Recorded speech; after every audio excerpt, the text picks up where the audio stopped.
안녕하세요. 영자론 기초영문법 실전 문제 인문편 제9장 조동사 시작하도록 하겠습니다. 자, 오늘은 조동사에서 배워볼 거고요. 그러면 조동사란 무엇인가 부터 한번 알아보도록 하겠습니다. 자, 첫 번째 시간 조동사의 특징에 대해서 알아볼 건데요. 그 전에 조동사란 무엇이냐 봤을 때 뭡니까? 도울 조자가 있고요. 그 다음에 움직일 동, 말씀 사자로 이루어져 있습니다. 자, 동사는 뭔지 이전에 배워서 알고 계시죠? 자, 이런 동사를 돕는다. 그래서 동사를 도와준다는 의미를 가진다는 것이 조동사가 된다는 말인 거죠. 자, 그래서 조동사는 어떻게 쓰이느냐? 자, 동사를 돕는다 그랬으니까 다른 동사도 물론 있는 거겠죠? 그래서 다른 동사 함께 쓰여서 추측, 능력, 허가, 제한 등의 의미를 가진다라고 얘기를 하고 있습니다. 자, 어떻게 쓰이는지에 대해서는 조금 이따가 하나하나씩 알아보도록 할 거고요. 지금은 특징에 대해서 알아보도록 하겠습니다. 자, 조동사의 특징 하나. 처음에는 조동사 다음에는 반드시 동사 원형을 쓴다. 이거는 굉장히 중요합니다. 항상 동사 원형이기 때문에 꼭 주의하셔야 되는 겁니다. 그래서 보시면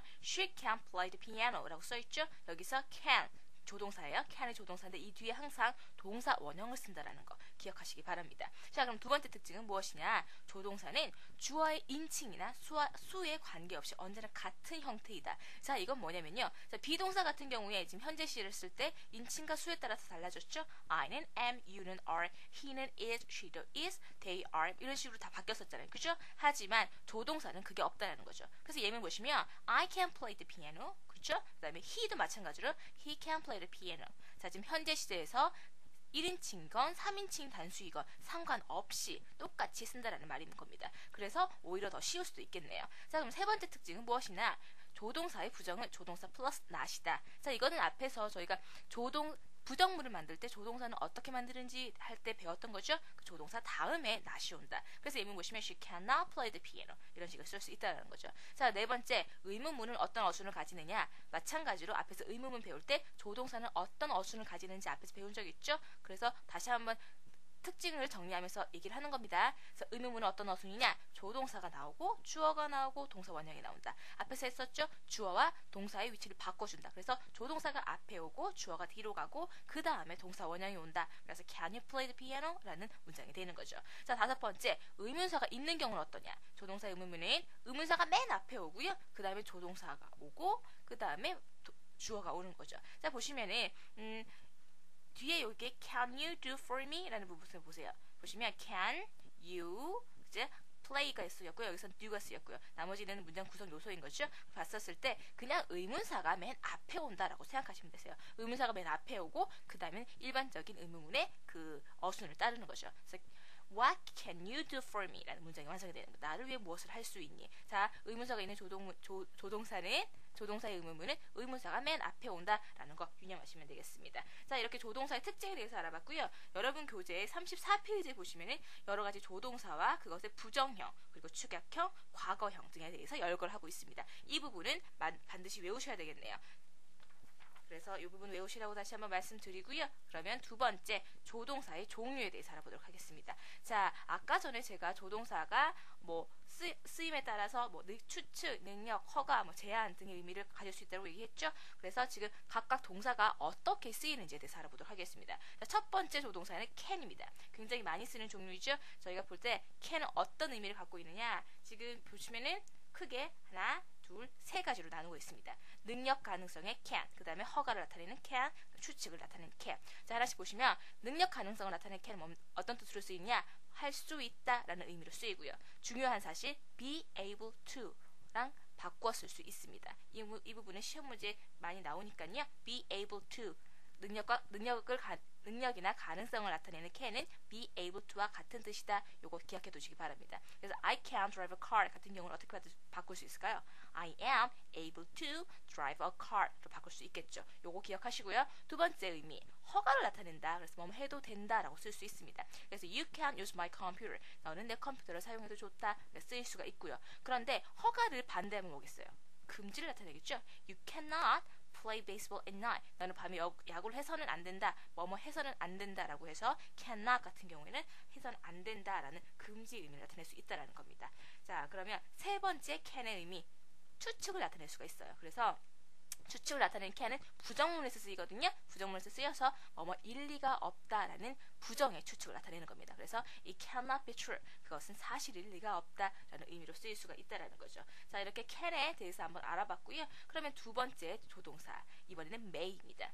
자, may는 어떤 뜻을 가지느냐, 지금 보시면이 허가를 나타내는 may가 하나 있고요. 그 다음에 추측을 나타내는 may가 하나 있습니다. 자, 허가를 나타내는 건 앞에서 can에서도 했던 부분이죠. 마찬가지로 may도 허가를 나타낼 수가 있습니다. 그래서 뭐뭐 해도 좋다라고 쓰이고요. cannot이 금지로 쓰인 것과 마찬가지로 may not도 뭐뭐 해서는 안 된다라고 해서 금지의 뜻을 나타낼 수가 있습니다. 자, 허가를 나타내는 may의 예문 한번 볼까요? You may use my phone. 너는 내 폰을 사용해도 좋다. 아까 봤던 can의 문장과 비슷하죠? 해도 좋다라고 해서 쓰이고 있습니다. 자, 그래서 아까 can의 부정은 cannot 해서 금지를 나타낸다 그랬죠? 마찬가지로 may의 부정형 may not도 금지의 뜻을 나타내고요. may not, cannot, must not 모두가 금지의 뜻을 나타낼 수가 있습니다. 그 중에서 must not은 조금 의미가 강하다라는 거 기억하시고요. 자, 그럼 두 번째, 추측을 나타낼 수가 있다. 그래서 뭐뭐일지도 모른다라고 쓰일 수가 있어요. 그래서 the news may not be the truth. 그 소식은 사실이 아닐지도 몰라, 뭐뭐일지도 몰라 라고 해서 추측을 나타낼 수 있다.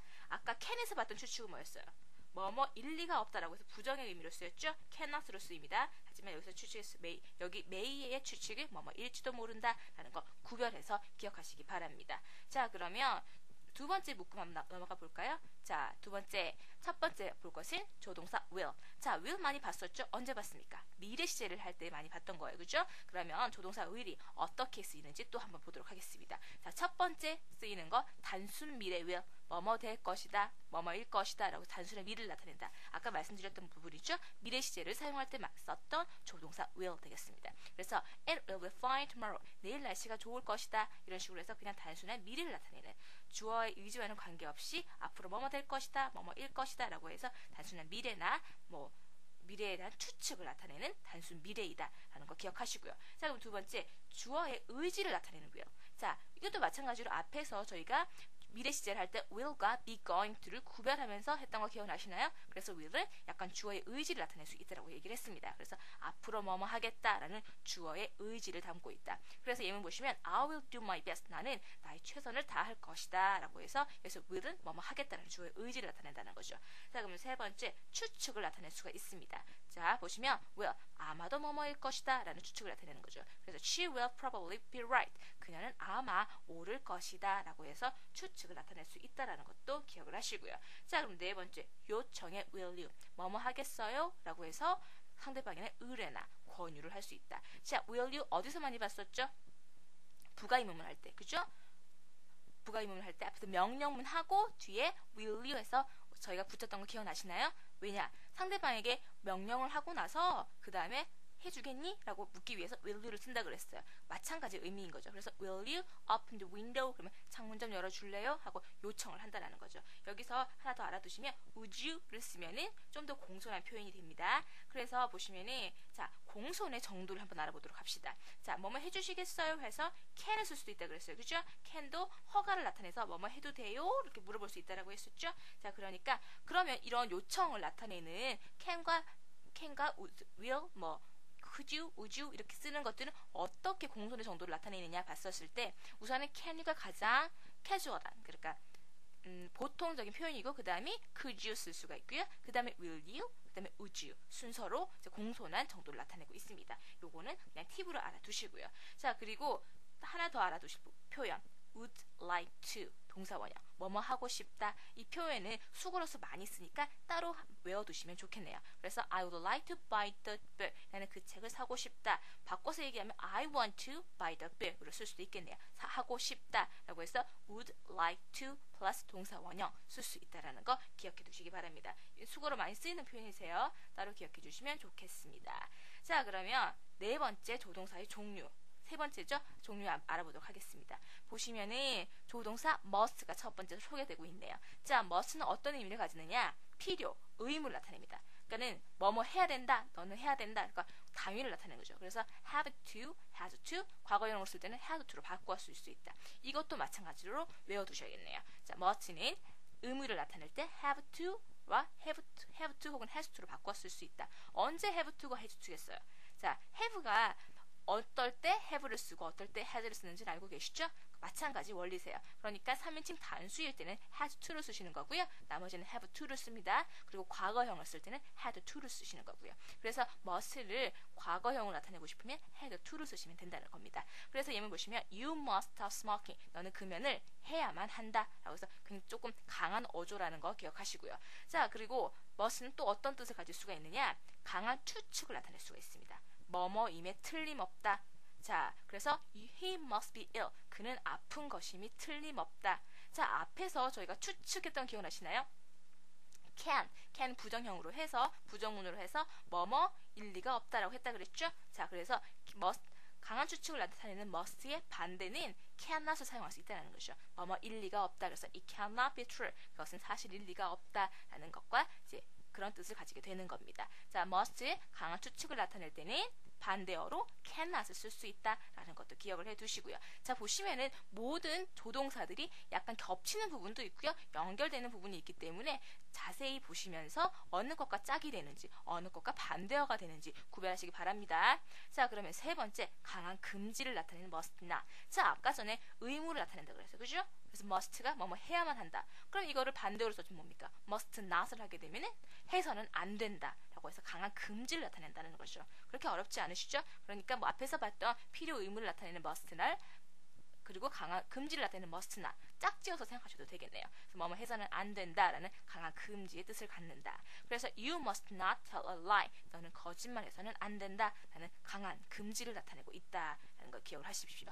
자, 그리고 여기서 우리가 따로 생각해야 되는 부분이 있으세요. 보시면 자, 당위와 의무를 나타내는 must 대신 쓸 수 있던 표현이 뭐였죠? have to였습니다. 그런데 have to의 부정형을 쓰면요 don't have to거든요. 근데 이거는 must not과는 의미가 다릅니다. 어떻게 다르냐면 must not은 뭐였어요? 뭐뭐 해서는 안 된다라고 해서 굉장히 강한 금지였습니다. 근데 don't have to 같은 경우는 뭐뭐 할 필요가 없다라고 해서 다소 조금 약한 의미를 갖는다는 거죠. 그래서 의미가 같다라고 보지 않습니다. must not과 don't have to는 엄연히 다릅니다. 그래서 you don't have to rewrite this letter. 너는 이 편지를 다시 쓸 필요가 없다. 해서는 안 된다는 뜻은 아니고요. 할 필요가 없다라고 해서 그냥 다소 약한 금지라 쓸 수 있다라는 거. 그래서 요거 구별하셔야 됩니다. must not과 don't have to는 절대 같지 않습니다. 자, 그러면 조동사 should는 어떻게 쓰이느냐? 자, should도 마찬가지로 대표적인 거는 뭐뭐 해야 한다라는 의미를 갖습니다. 그래서 의무나 당연을 나타내는 should. 당연히 뭐뭐 해야 된다, 마땅히 뭐뭐 해야 된다라는 의미를 가진다. 그래서 must와 연결해서 생각할 수가 있겠네요. 근데 보시면 have to, must에 비해서는 약간 뜻이 약하다라는 거 기억하십시오. must, have to가 강하고요. 그 다음에 should가 약하다라는 거 구별하시고요. 그래서 you should respect the all. 너는 노인들을 공경해야 한다, 마땅히 공경해야 된다라는 뜻을 가지게 되겠죠. 자, 그러면 금지를 나타내는 should not. 자, 앞에서 봤던 의무와 당연 여기서 부정을 한 게 금지를 나타내는 should not이 되는 거죠. 그래서 같은 원리라고 생각하시면 되세요. 마땅히 뭐뭐 해야 된다, 반대 뭐겠어요? 뭐뭐 해서는 안 된다라는 의미가 되겠죠. 그래서 you shouldn't speak so loudly. 너 그렇게 큰 소리로 얘기해서는 안 된다라는 표현이 되겠죠. 자, 이렇게 should는 어떤 뜻을 가지는지 봤고요. 자, 그러면 다음으로 보시면은 자, 조동사의 의문문, 부정문 만들기를 알아보도록 하겠습니다. 자, 보시면은 저희가 앞에서 부정문 만들기, 의문문 만들기 다 했던 거 기억나시죠? 근데 이번에는 조동사에 초점을 맞춰서 다시 한번 그냥 정리하는 시간 갖는다고 생각하시면 되겠네요. 자, 보시면은 부정문을 만드는 거. 자, 앞에서 우리가 부정문 만들 때 어떻게 한다고 그랬죠? 비동사, 조동사는 그냥 뒤에다 not을 붙이고 일반 동사는 조동사 do가 필요해서 그 다음에 not을 붙이고 그 다음에 동사 원형이 온다라고 했던 기억나시나요? 자, 그런데 거기서 우리가 조동사만 빼와서 정리하도록 하겠습니다. 자, 조동사 부정 만들 때는 조동사 뒤에다가 not을 붙이고 동사 원형을 써준다. 자, 조동사 뒤에는 원래 동사 원형 쓰는 거였잖아요. 그죠? 거기 사이에 조동사 뒤에다 그냥 not을 붙여주는 거세요. 그래서 she can't play the piano 라는 문장을 부정하고 싶으면 그냥 can 뒤에 not을 붙여서 she cannot play the piano 라고 써주면 된다는 것이죠. 그러니까 어렵지 않으세요? 그럼 두 번째 의문문. 자, 의문문 할 때 뭐라 그랬죠? 비동사와 조동사 같이 묶어서 설명해 드렸던 거 기억나나요? 주어와 동사 위치를 바꾼다. 그죠? 그래서 조동사가 앞으로 가고 주어가 뒤로 간다. 보시면 you can play the piano 라는 문장을 의문문으로 바꾸면 어떻게 돼요? 지금 can 조동사가 앞으로 오고 주어가 뒤로 가고 있죠? 그래서 can you. 그 다음에 나머지 똑같아요. play the piano? Can you play the piano? 너는 피아노를 칠 줄 아니? 라는 문장이 완성된다. 지금 정리하고 계신 거세요. 자, 그럼 세 번째, 의문사가 있는 조동사 의문문 어떻게 되느냐? 이때는 의문사가 그냥 맨 앞으로 오고요. 그 다음에는 의문문 형태 그대로 오는 겁니다. 그래서 보시면 she can play the piano. 의문문을 바꾸면 어떻게 됐었죠? Can she play the piano? 라는 문장이 됩니다. 그죠? 그러면 여기서 또 피아노를 묻고 싶어요. 무엇을 연주할 줄 아니라고 묻고 싶어요. 그러면 이걸 의문문으로 만들죠? 그러면 what이 맨 앞에 옵니다. 그 다음에 의문문 순서 조동사 오고요. 그 다음에 주어 오고요. 동사 원형. 그래서 what can she play? 라는 문장이 완성된다라는 거죠. 그녀는 무엇을 연주를 할 수 있니? 라는 문장이 완성이 된다라는 겁니다. 자, 이렇게 오늘 조동사의 부정문, 의문문 만드는 것까지 한번 알아봤고요. 다음 시간에는 단원 종합 문제 풀면서 정리하는 시간까지 도록 하겠습니다. 감사합니다.